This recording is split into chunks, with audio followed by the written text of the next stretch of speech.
If somebody comes to mind, the practice is do it immediately, because thinking I'll do that later, life gets in the way and then you forget, send them a message.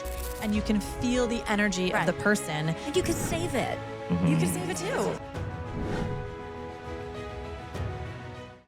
Hey, what's going on, Thrive Hive? It's Revan and Azaya. Hey, everybody. So today we got Krista Anderson with us, and we've been talking with her a little bit before this, and you know what? I'm so looking forward to this conversation because your background in mediation, you're like a superhero. You've raised 12 kids, you've had 8, like you're doing this, you've got a software company, you're really kind of miraculous, all the things that I'm hearing. And so in all the ways. I'm really excited to have this conversation because it's not often that you meet people that have your background. You've survived cancer twice. Mm-hmm. Yeah, twice. So to be navigating all of the different things that you're navigating, having gone through that, you're at your young age to go through all this, it's crazy. So I don't even know where to begin here, but let's start because it's all about, our show is all about healing, growing, and thriving. Right. And so when we kind of go back and when was how old were you when you first got cancer? I'm curious about that. My cancer's been part of my life since I was 10. My mom was diagnosed with stage 4 cancer when I was 10 years old. She passed away when I was 17. Oh, so wow. It's been a big part of my family. I have a sister who had cancer when she was 31. She's a year older than me. Wow. I found out I carried the BRCA gene in my 30s, which put me at a very high risk for cancer. So I was very vigilant, very careful. But I was diagnosed in my early 40s during the pandemic with breast cancer. Oh, what a No great way. time. Yes. I mean, of all times to be Yes. diagnosed, it has to be when people can't come and visit you. Correct. And you're completely isolated. Wow. Oh, Yeah. Okay. Yeah, so I did breast cancer Wow. during the pandemic, and that included, just the standard treatments of chemo and radiation, and I did a double mastectomy and all the things. And then my second time having cancer was totally unrelated, and that was in 2025. So that was just a year ago, So you're and that just out of was that. and that was bone cancer. So completely cancer. unrelated cancer. Yeah. No kidding. Wow. How are you feeling now?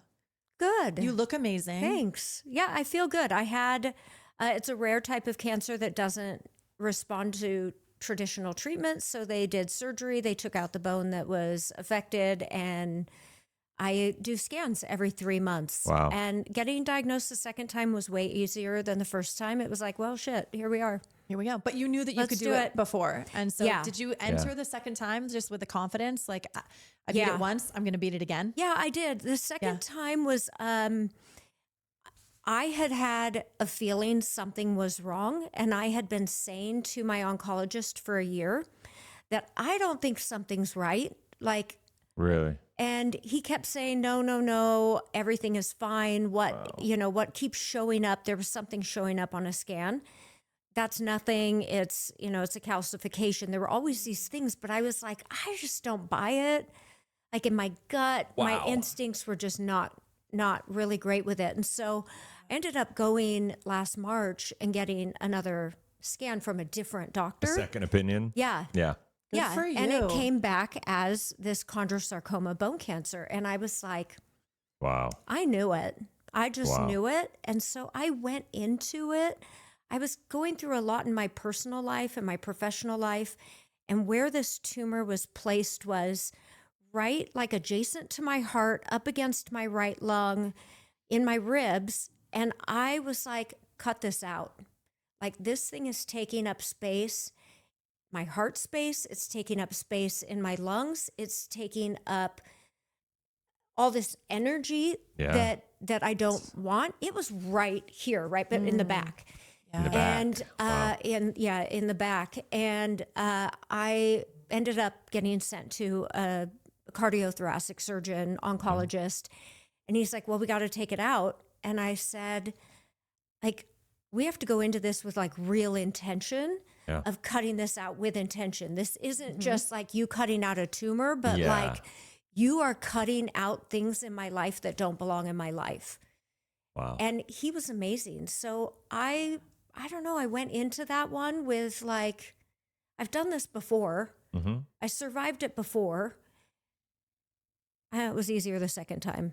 Yeah. So what was the lesson? What was the, not the lesson, but like, what was the relief in that after the tumor left? Did you do any sort of a ceremonial goodbye, a releasing, a metaphysical release with that tumor at the same time? I did. I like Sounds created like it. a logo for it. Nice. I like made a Wow, logo, you went like all a in. picture That's awesome. of it, you Yeah, know? yeah. Yeah. And I gave it a name.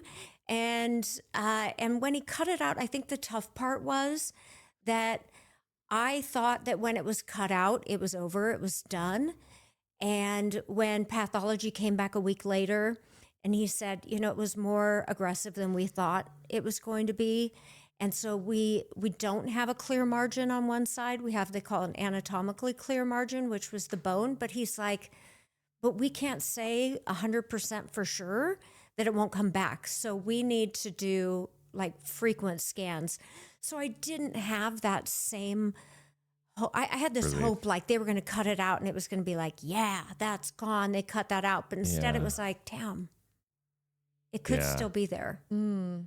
But it won't be there, right? I just decided it's done. That's what I'm thinking. Yeah. I'm just done. It's like I'm done with that. Yeah. Like that Yeah. part of my life's over. Did that cancer have a representation of certain things, that belief systems, certain people, certain Oh, yeah. toxic, Mm. anything that you were holding 100%. on to? Oh, yes. Yeah. Toxic relationships, people, ideas, fears that I was holding, old constructs, beliefs. Oh, it was everything. And the fact of where it was like, yep, the body was keeping hold of that one. Right. If anyone hasn't done any digging, you can find cancer mapping, which we did. My father is wow. is a survivor of prostate and pancreatic. Oh, wow. Which is Yeah. unheard of. Yeah. We just celebrated 5 years with pancreatic Wow. cancer.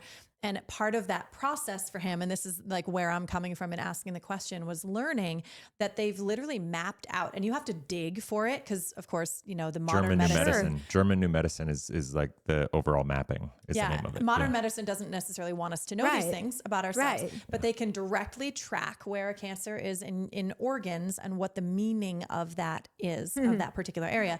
And so my dad's, his pancreatic, I was like, when this is early on in our research, to try to find anyone anywhere around the globe who anecdotally even was having success with pancreatic cancer, because he was given like a 90-day death sentence. And the oncologist said, pack up your stuff, get ready to go. And we just kind of don't take that stuff like Yeah, it for was face not a value. thing. And we said, thank you, but no thank you. You're fired. And we're going to go find Right. anyone in the world who is doing this differently. And in that research, we like stopped sleeping and eating. It was a 2-week intensive process. I found this organ mapping, and the pancreas specifically was about financial security and mother issues. And that tracks directly to my dad's family of origin history, and which I won't get into, but it was like specific. And so now when I meet cancer thrivers, usually we can map what their release is, what they've done energetically and emotionally, and it tracks to wherever the cancer was in their life. So if you've had a lot of heartache, if you haven't been breathing fully in your own life, if you haven't used your own lungs, your own agency to some extent to create who you are and allow that to be in the world, it would make sense that would manifest. Yeah. And I fully affirm and believe with you, girl, it ain't coming back. No, And I'm you done. get to decide That's in that. the past. Yeah, that's in the past. But it Yeah. was a great teacher. Right. And I never want to do it again, but I'm glad I did it. So How has your experience with cancer impacted how you show up in the world now? I think cancer being a great teacher also is a revealer of how quick we are to fall back into old patterns. So to give an example, after I'd finished breast cancer treatment, I had a scan where there was a misread on it. And the radiologist said that I had metastatic cancer, that it had spread. Got it. So for 3 days, I was like, I just finished treatment a week ago and it's already back and has spread. Like, that's it. And I was working on my dissertation for my doctorate at the time. Yeah. And immediately it became irrelevant. I was like, I don't care. I don't care about that. I don't need to finish that. These are the things I care about. 3 days later, when I went in for the biopsy and the different doctor did a new scan and was like, oops, that actually was scar tissue scar tissue from your mastectomy, not new cancer. So you're fine. You're good. Wow. It was remarkable how quickly I got back on track with all those goals. Finish the dissertation, going to do this and build this and want to do this. But being very aware that I had made that transition back into those goal-oriented type of things that weren't relationship focused. How it makes me show up different in the world now is there's not a lot that matters. There's things that are critical in my relationships, particularly with family and friends, and what legacy I want to leave, which is purely how do you feel when you're around me? How do I make you feel? I love that metric, by the way. Yeah. It's like the classic Maya Angelou from the beginning. People won't remember what we say, but they'll remember how we make them feel. Right. I feel that from you. It's Thanks. funny. I was literally sitting here thinking about how beautiful your energy is and how nice it feels to be in your presence. Yeah. And I was like, I was barely hearing what you were saying and I was feeling you fully. And then you dropped that nugget of that being your focus. So it's working. Yeah. It's working. It is. Well, and I appreciate that. It is my core focus is not, for so long it was about what can I accomplish and what can I do and what can I build and what is the legacy I'm going to leave and what is the, how much money am I going to make? But at the end of it, like this realization that how many people are going to remember all that anyway? Who cares? Throw a rock into the water, you make a splash, but what are the ripples outside of what you see? What are those ripples I'm leaving that are going to impact my family? So that I think is what makes me show up differently is how do I make people feel while still having to adult? A damn adulting thing. Damn adulting. Like all the time. Like I still have to pay bills. I still have to work. I still have to be an adult. Yeah.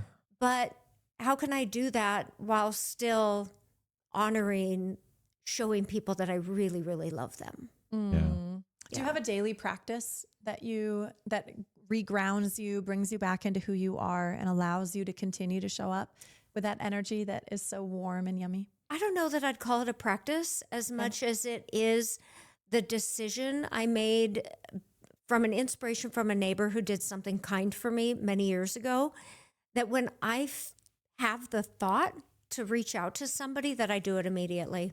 Oh, I love that. And because how many times being in a cancer community, you lose a lot of people. Yeah. So many times where I would think, oh, I should reach out to this person. And then I find out like I didn't, and then they're gone. I'm like, damn it, I wish I'd done that. But my practices, when something comes to mind, like, I wonder what that person's doing, send them a message. And I've moved away from texting and into voice memos. Yes, that's what we do. Yes, it's so much better. We're obsessed with that. Yeah. We use WhatsApp because we live in the Dominican Republic. Oh my gosh. Most of the year. And we can only use WhatsApp there. Totally. But the best part of WhatsApp, as opposed to SMS, is that you can do this little slide up with your finger and go hands-free, no time limit. Girl, so we end up, my girlfriends and I drop like 15-minute messages almost daily to each other. Yes. And it's kind of like having a phone call, but you can do it while you're in the shower. You can do it while you're on your walk. Like it's all day long, back and forth, but hands-free messages, and you can feel the energy of the person. And you can save it. You can save it too. But then like the texting is just not the same. I'm thankful to have it. But texting is for business or quick little transactions, not for emotional check-ins. Right. Like, hey, thinking about you. How are you? Yes. Like, that should be a voice memo. Yes. Totally agreed. All those words of affection and love, and I'm thinking of you, and I just want to tell you about this and how I felt. I love doing that now. Yes. And to hear it through your That's voice. cool. Because Yeah. there's a resonance that comes Yes. from hearing you, you know. Yes. in Yeah, that it's a way. frequency. There's Yeah. yeah. So that's my For sure. practice probably. I is love I'm it. sending as many of those as I can to people I'm close to and people who I'm not. But if something comes to mind, if somebody comes to mind, the practice is do it immediately, because thinking I'll do that later, life gets in the way, and then you forget, and then the urgency of it, the feeling you had of Yeah. it kind of dissipates. Yeah, you don't have the same vibe for it anymore. Totally. sure. Totally. It reminds me of like the thank you note practice that some people do. Ooh, yeah. But that's too formal for me. That's too Right. rigid. I get like into performance and into properness and shit. Yeah. Instead of just like, hey, you were on my heart today. Right. What's up? I love you. Yeah. Like, thank you for being in my life. I hope that you're, in the magic today or Yes. whatever the message is. It's Yeah. totally from your heart space, not from your mind. Yeah. And what a great reminder Yeah. of that. So I want Got to a pivot. question. I want to pivot Yeah, a little bit. I want to pivot. pivot. So you are a mediation expert. Yes. And communication, mediation, obviously that all comes together. How much of your experience with your own life with cancer and kind of just your perspectives of what you have, because you must see some crazy ass shit, right? Like when it comes into mediation. Crazy. And I mean, how often, and this is kind of going to be a long question, but like, do you sit across the table from people being like, people smarten the All F the up, time. right? Like, and so how much does your experience with cancer and life and your perspective come into that equation and allow you to help kind of communicate and bridge and help bring people together and see things through a different lens? And like, yeah. It informs all of it. It Yeah. informs every bit of it. And it helps me see where I'm losing my footing. Oh, So there are so many instances in my life where I can reflect back and see myself in those mediation clients and see where I was impulsive, reactive, angry, vengeful, a little bit crazy. interesting And mirror, I can huh? see that. Yeah. And it gives me a ton of empathy when I see people in mediation who are spiraling. Because when you feel like your life is out of control, how do you not act a little bit crazy Yeah. when everything has been pulled out from under you? So for instance, let's Your say, empathy is beautiful, by the way. Yeah. Thank you. I'm really touched by that. thanks. Yeah. And that gets me emotional. Thank you. But the empathy for somebody whose life has been, they think they're going along life a certain way, like with cancer. You're going about your life, and then all of a sudden it's like, you have cancer. Oh, now nothing I know about my life is the same anymore. I have to change everything about my life. Even though I had cancer yesterday, I didn't know it. Right. Or a month ago, I didn't know it. But now like everything has changed. Just like somebody who finds out their marriage is over and they had no idea that their marriage was about to be over. So when people kind of lose it a little bit, it's like, I get it. Like, I see you. I've blown up my life more than once and look back and I'm like, I didn't know how to get out of that situation. So I made really dumb decisions or I self-sabotaged Sure. so that there would be no choices on how I was going to live my life. So I see it in mediation. So when I see people do impulsive, reactive things, I'm like, yeah. Like, how can I help you not do that in the future? What are the pauses you can take? What are the check-ins you can do with yourself? Who are the support people you can have that you're not going to wear out? What are the resources you have available to you? But as far as bringing people together, having a community, I'm all for a community, all for having a safe person that you can say the real things to. Yeah. I think we often try to fill our emotional and our psychological buckets with one person, two people, and we really can't do that. Like, not one person, not one spouse, not one friend Yeah. can fill all of that, and we deplete people, and then they don't want to be around us. So I'm all for have a few people in your life who can be resources to you. How do you not respond quickly to something in a digital era? 80% of our communication is digital. Yeah, you get a text, you're like, damn it, no, you send that off, you've created a permanent record. That's one of the biggest problems I see in mediation is people text and email things that don't ever belong in writing. And that's a problem. Like, and we've all done it. That's a great soundbite, by the way. Yeah, That should blow up the internet. Sure. Yeah, Yeah, right there. exactly. And we've all done it. We've all sent a text, like we've all sent a message where we're like, oh no, certain things don't belong in writing. Yeah. So, and that's what I started software for, is like it's software that runs in the background of what you're writing that says like that doesn't belong in writing. Is it like a Chrome extension? Yeah. It is. Yeah, it's a Chrome extension nice. and Outlook and Slack. Okay, And tell us more. So what does it do? It tracks what you're saying and is like, yo, put the Pump the brakes. Pump the brakes. Like, yeah. legit. Yeah. That's It's like having a awesome. wise mediator like you looking over our shoulder while we're In writing real time stuff. while you're writing. She's Girl, always I kind of need that. Yeah, it's go called ahead. Fix All. Go ahead. Fix Go. all. Yeah. fix all. Okay. So I started it a few years ago That's because awesome. I kept seeing this problem in mediation. Like, why, when you go to mediation, people bring all their documents, including their email and their text printed. And I read it and I'm like, damn. Damn. But then I read the other person's and I'm like, damn, like this shouldn't be what you are saying to each other. And no wonder you don't get along. No wonder you have put your kids as pawns in the middle of your game. It's no wonder by the way you're communicating, and we misunderstand because we don't hear the context. It's not a voice memo. We're not hearing intonation. An LOL doesn't count, by the way. No, emojis don't count. None of Laughy those face. count. Laughy face. No, just No? no. Oh, Just damn. because you No. put a smile at the end of it or a heart does not take away the passive aggressive part. Like it doesn't. In fact, it take can accentuate it sometimes. 100%. Like when you write, yeah. That felt direct. No, not at all. Not at all. Not at all. I just need an arrow. I don't No. know. Neutral. We might need a mediator or something all of a sudden. I don't know what that was. But when it I'm starts teasing. with per my last request or something, and you're already passive aggressive, Yeah. Per my last request. Oh, Yeah. I felt like I would be lawyerly if I started with that. that's That's fake lawyerly though. yeah, Lawyerly. it's super passive aggressive. Oh shoot! Really? Yeah, yeah. Per my last request. Yeah, that Or is kind of bitchy. like I said in my last email, you know, Right. it's passive aggressive. So what are you supposed to do then if you have to say the same thing 4 times and you start to feel aggressive that someone isn't listening? Like I think you'd be shouldn't have to direct. say this 4 times. You be direct. Could you please check the last email so I don't have to say this again? Like how would you recommend that one would word that instead of per my last request? I would say I've sent 3 requests asking for this information. This is my 4th request. What do you need from me to help fulfill this request? Damn, that's good.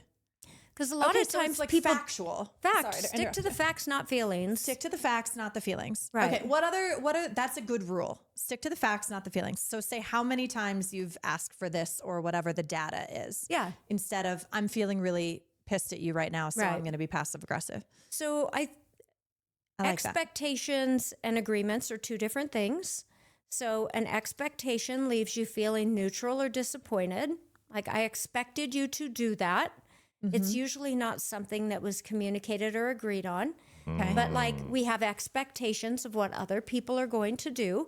So if we have an expectation, then if somebody does it, we're like, yeah, of course. I mean, I expected you to do that. If they don't, it's like, why didn't you do that? I expected that to happen. Whereas an agreement is mutual. It's a back and forth. It is. Let's put it in context of kids. We have a family. We have to run a household. Yeah. Can we make agreements on what running a household looks like? These are the tasks that need to happen. What agreements can we make around those tasks?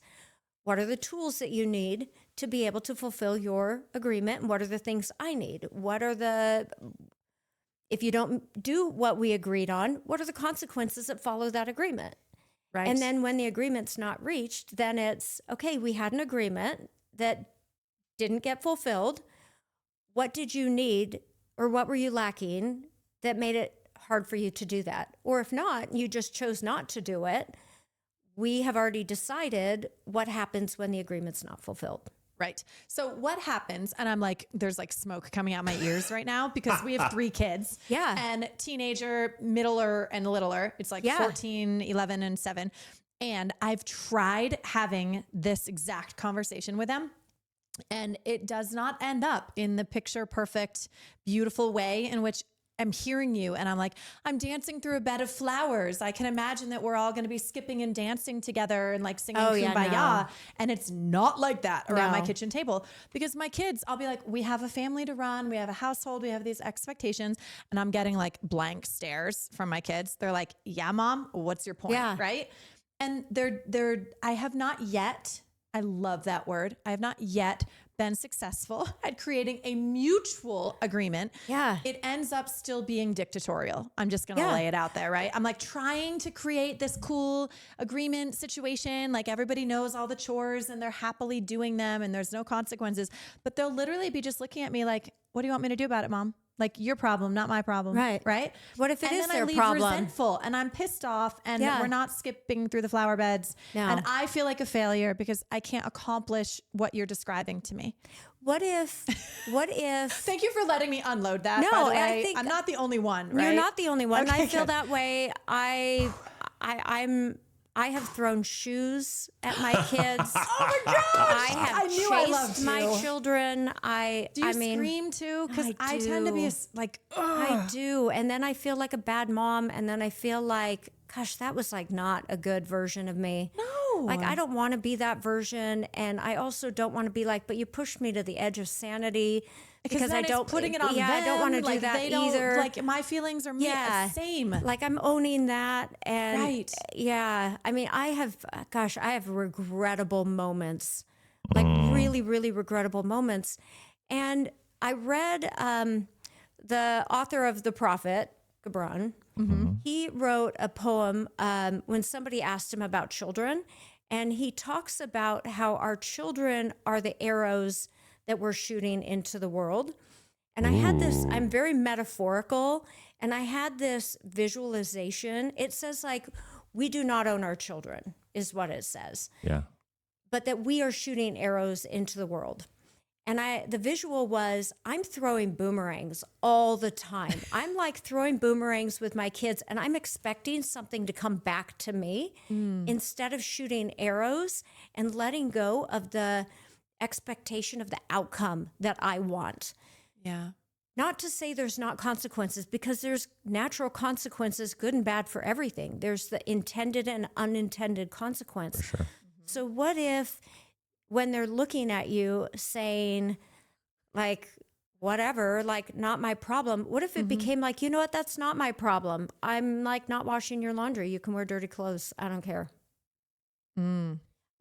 I just a thought of, and you sever the consequence has to fall on me all the time. Yeah. You're just like, you're going to deal with it. Right. Like if you, if you want to live in that mess and now you have roaches in there, I mean, I'm not willing to live with that in my house.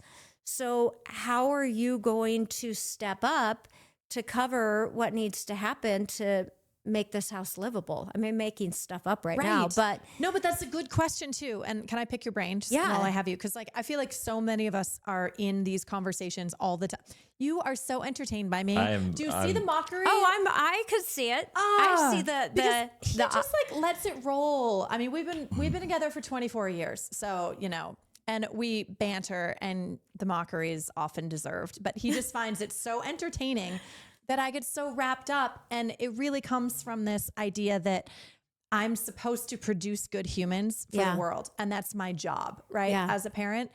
And I feel like when I take on that belief system that I have the ability to train them, to groom them, to mold them, to become these ideal humans to shoot out into the world, when they're not that, then it's a reflection negatively on me. Yeah. And I'm a bad mom and I'm failing at my job to society. Yeah. And that's come to my attention, and I'm like, that's a hell of a lot of weight to carry as a mom. It is. As a parent. And he's laughing because he doesn't carry that weight. He's Right. like, sorry world, like I did the best I could, but they came in as who they came in as. And all our job is to put bumpers up, And which are two totally different philosophies of parenting.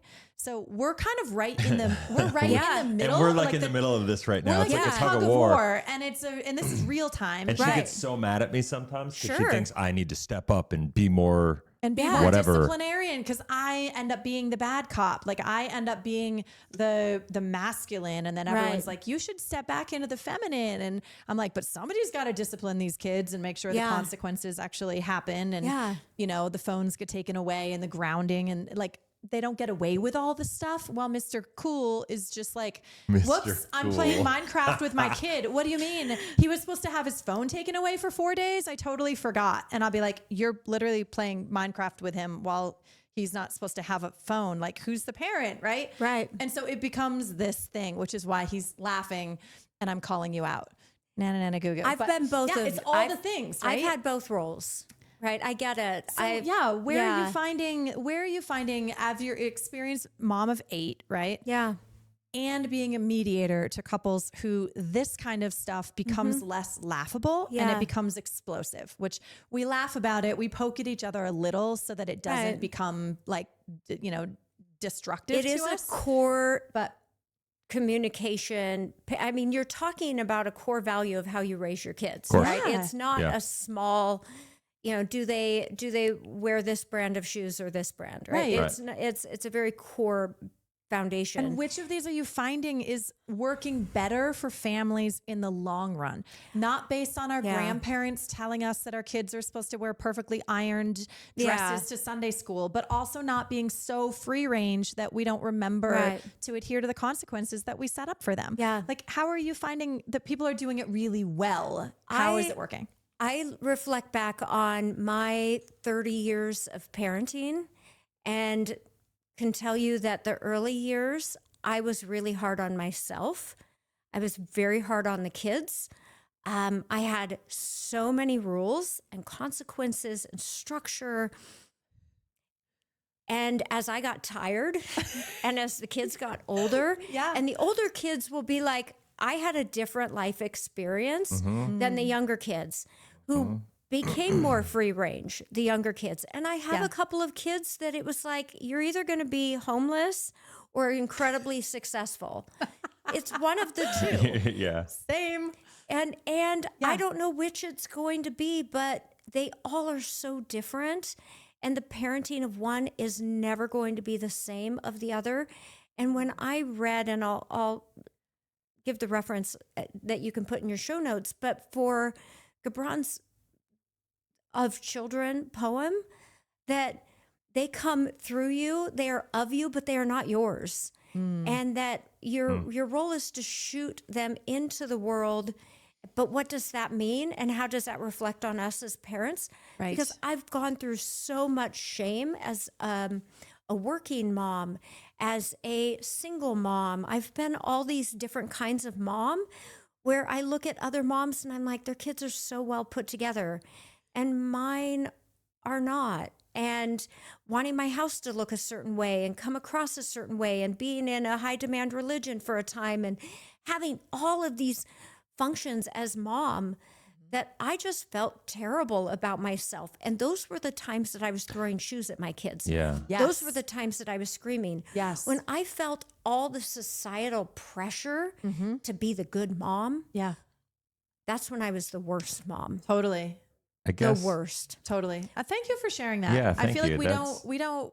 we don't talk about that enough in public to be able to like acknowledge that it doesn't make us terrible human beings. No. But it is when we are the most caught up in the societal and the familial and the religious and all of the layers of expectation on us to be all these roles that then we become the meanest. We're the worst versions of us. Dude, I've been there. And my kids are still healing. Yes. Like my 14-year-old has a photographic memory. She's brilliant like him.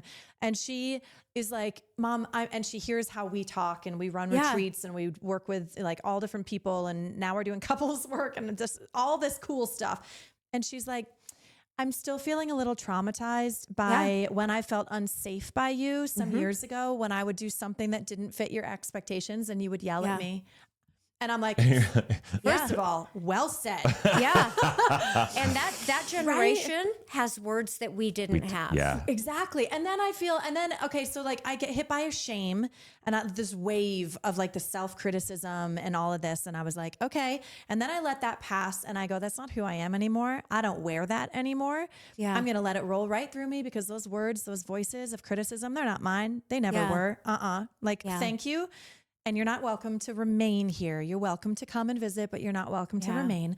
And then I find a deep gratitude that my daughter is the one that has that language that she can use, not just to me, but to anyone. And that she's courageous enough to know herself and to get to identify 14. her feelings. It's remarkable. Dude, like I didn't know feelings until I got into recovery at 28 years old. And the woman running the center was like, here's a list of feelings. I think you should study it. And I was like, I've never even heard of most of these, let alone like knowing how to identify with them. Yeah. What? Yeah. And yet and so then I sit in the gratitude of it, and there might be tears and there might just be like full on vulnerability, but this happened not that long ago in the car. And I just said, and as the tears, I was like, I feel all the feels and I'm so sorry that you interpreted that as anything wrong with you. Yeah. That was me being in overwhelm. That was me being in expectation to all of the voices I've heard over the generations of women who told me how to be a mother and what that was supposed to look like. That was me not just dropping in and allowing you to be the beautiful, magnificent little young woman that you are. And to the extent that I caused you damage, like I ask for your forgiveness and you don't owe it to me. You don't owe me anything. Yeah.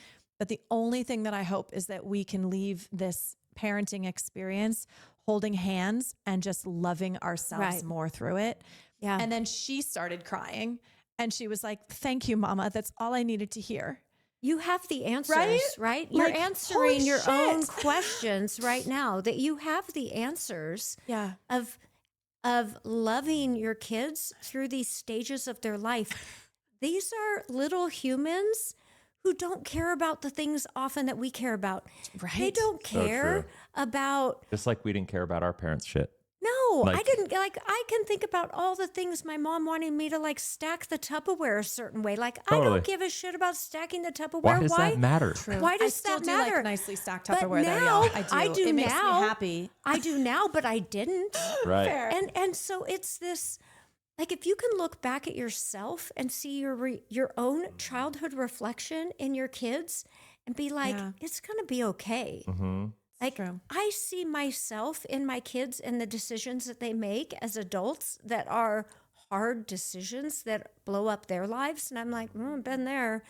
Like, I love you through that, but I did that. How can I judge you for that when I did the exact same thing? I can just give you my wisdom on it.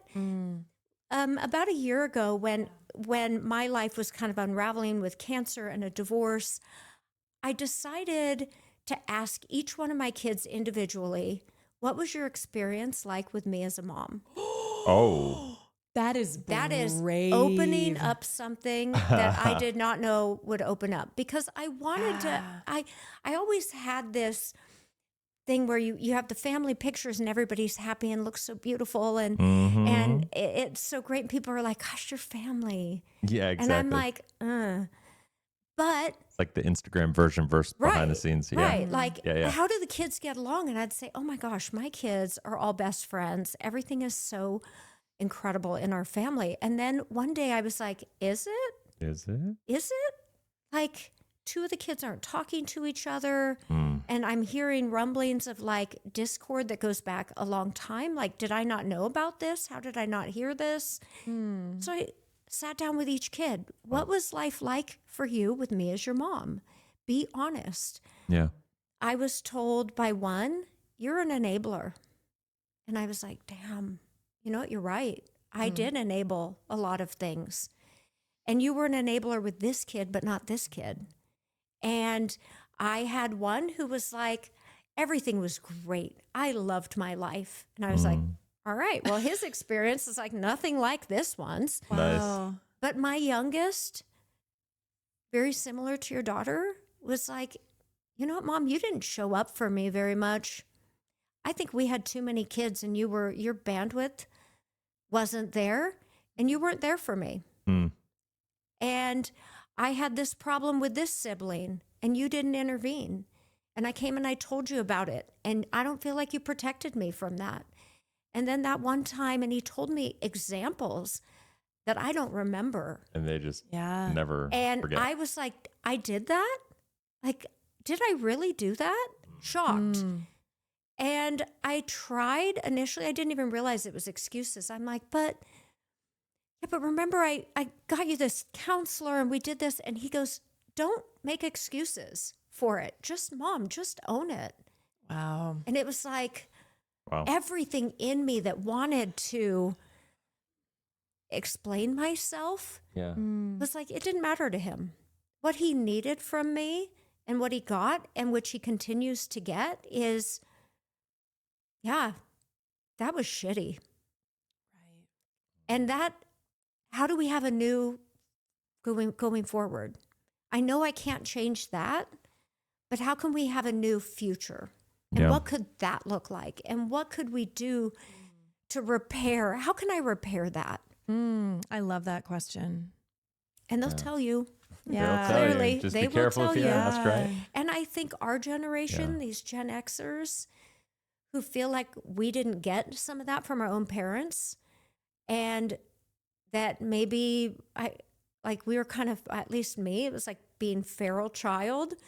And there are things that I wish that my mom could say to me now about my upbringing that she could apologize for. She's not here to do it because it would be so healing. Yeah. So for our kids to hear us apologize and be real and be vulnerable, and frankly, circling back to what has cancer taught me, there's just some things that don't matter. And we try really, really, really hard to hold on and control this idea that we're going to produce these great members of society. But I can tell you from seeing hundreds of families parents come through mediation who on paper did everything right. You know, they were religious. They ate dinner at the table together every day. They did the sports and they did all the things. And they don't. Yeah, I guess they deal with addiction. They deal with mental health. They're going to be who they are. Yeah. And you put up the guardrails and the bumpers and you form the agreements for their age, for what they have the capacity for. So if you're 7-year-old, you form an agreement around something that matters to a 7-year-old. What do you care about? What do you love? What are the rewards that would matter to you? What feels good to you? Does it feel good when your room is clean? What does it feel like when you walk into that compared to when you walk in and you can't find your favorite shoes? What does that feel like to you? And going back to like, how do you make people feel? But like helping them start to recognize what life feels like. Wow. I think that's huge. I haven't because, heard it said that way before. Yeah. That's so beautiful. Yeah. Well, it takes like going through ignoring feelings, ignoring what your body feels like, ignoring your intuition and knowing that something's wrong and finding out that it's potentially catastrophic to drop you into a space where you actually want to pay attention to what does something feel like. Yeah. Well, and you're connecting to me too, like the women's embodiment work that I'm now in the realms of doing, where we're returning to aliveness in our middle age. We're reinventing ourselves. We're giving ourselves permission slips, and we're now deciding to create pleasure-led and aliveness-led lives. Yeah. And I hadn't connected the dots yet until you're saying it, about teaching our children that, like, we will be the first generation that we know of that will actually take what we are doing in the embodiment work and the unpeeling of, like, the unprogramming. You know, we use the word becoming a lot, but I use the word unbecoming. Unlearning. And we're unlearning and we're unbecoming. Goddess bless you. And what if we were to then translate that into child speak of what feels good in you, honey, about a clean room? Like, boom, I hadn't even thought of the allowance of that and how much we're then training them So by the time there are ages, they're not needing to do the aliveness and the embodiment work because they've been doing it their whole life. And they've learned the language of Right. what that feels like. And, Right. and what does it feel like when you don't like something? You know, I think back, and I love seeing the younger generation do this now that has kids. How many times it was like, go give Aunt so-and-so a hug. Tell them you love them. Go sit with Uncle whatever. And you're like, ew, I don't like him. Yeah. Be nice. Be nice. Be nice. Be nice. Be nice. And now I have a granddaughter, and I watch my daughter say to her daughter, if you would like to go give that person a hug, you're welcome to. And when somebody says, like, go give your brother X a hug, and she's kind of like this, like, you don't Honor have to that. give him a hug. Honor that. If that doesn't feel good to you, don't do it. Right. And for everybody to have to respect that, Yeah. like, she doesn't want to hug you. Their body And you knows can and respect honor that. Our body And already Teach knows. them to trust their own intuition Yes. versus teaching them to shut it down and live from the mind. Because we've been taught to, Yeah. I think we have been programmed Totally. to ignore our intuition, 100%. our feelings, our body, the things that come up. Yeah. Oh, for sure. So to give language to a child, like, Yeah. And that their feelings are not your responsibility. Yes. Because the other part of that, I've done that with family, and my entire family has come together and said, well, what do you mean? That's going to hurt his feelings. And then you have to know the next level of that and say, well, guess what? His feelings aren't her responsibility. Right.